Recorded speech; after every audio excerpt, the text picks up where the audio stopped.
Hello everyone, आप सभी लोगों का मेरा नमस्कार। आप सभी लोगों का बहुत बहुत हार्दिक अभिनंदन, स्वागत है आपके अपने चैनल में, जिसका कि नाम है टॉपर्स का अड्डा। जैसे कि आपने देख ही लिया होगा, यहाँ पर आज हम समझने वाले हैं कि व्युत्पत्ति को रचना क्यों कहा जाता है, क्यों कहते हैं। अच्छा, इस चीज़ को समझने के लिए सबसे पहले आपको बुनियादी चीज़ों को समझना होगा, क्योंकि जब तक हमने बेसिक चीज़ें नहीं समझी तो क्लियर नहीं हो पाएगा। तो सबसे पहले हम एक शब्द की बात करते हैं, जिसको कि हम कहते हैं उत्पत्ति, है ना? अब देखो, उत्पत्ति शब्द का अर्थ क्या होता है? तो भाई, उत्पत्ति शब्द का अर्थ होता है ऐसी वस्तुएं या ऐसी चीजें जो उत्पन्न हुई हैं। उत्पन्न, उत्पन्न मतलब पैदा, है ना? तो उत्पत्ति शब्द का मतलब क्या है? उत्पन्न होना या पैदा होना। अब हम बात करते हैं कि भाई, इसके विपरीतार्थी शब्द को हम क्या कहेंगे? विपरीतार्थी शब्द का मतलब होता है विलोम शब्द, है ना? इसका बिल्कुल उल्टा।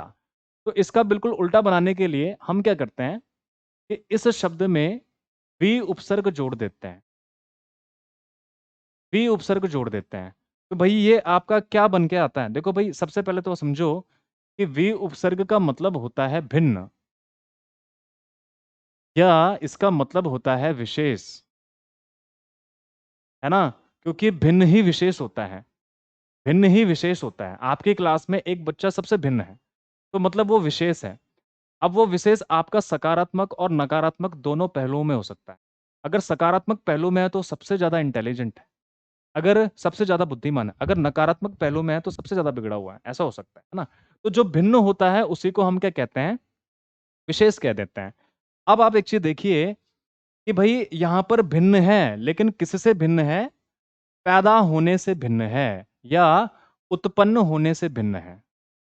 ठीक है, हमने क्या कहा कि भाई, वी का मतलब क्या होता है? वी उपसर्ग का मतलब होता है भिन्न।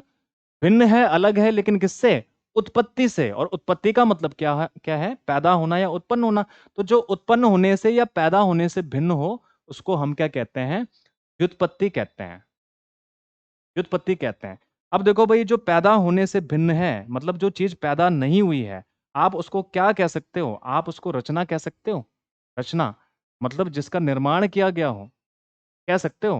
बिल्कुल, इसको समझते हैं। देखो, आपके आसपास जितनी भी प्राकृतिक चीजें हैं, जितनी भी नैसर्गिक चीजें हैं, वो सारी चीजें कैसी हैं? वो सारी चीजें भौतिक चीजें हैं। भौतिक, जिनको आप देख सकते हो, जो सभी आपके क्या हैं? दृश्य हैं, जिनको आप, जो विजिबल विजिबल होती हैं, है ना? तो ये सारी चीजें कैसी हैं? या तो स्वयं से उत्पन्न हुई हैं, या तो स्वयं से पैदा हुई है, या तो उनकी रचना की गई है। अगर कोई भी चीज पैदा नहीं हुई है, तो निश्चित रूप से उसकी रचना की गई होगी। रचना की गई होगी ना? आप समझो कैसे। आप अपने आसपास क्या क्या चीजें देखते हो भाई? आपने देखा पेड़ पौधे, नदी नाले, झरने, ये सारे, है ना? तो ये सारी चीजें कैसी हैं? ये सारी चीजें स्वयं से उत्पन्न हुई हैं, स्वयं से पैदा हुई हैं। तो इसीलिए हम इसको क्या कहते हैं? प्राकृतिक कह देते हैं। प्राकृतिक, या अन्य शब्दों में इसे नैसर्गिक भी कहा जाता है। बात समझ में आई? तो आपने अपने आसपास चीजों को देखा, तो एक क्या थी? प्राकृतिक थी। प्राकृतिक मतलब जो प्रकृति से उत्पन्न हुई है, पैदा हुई है।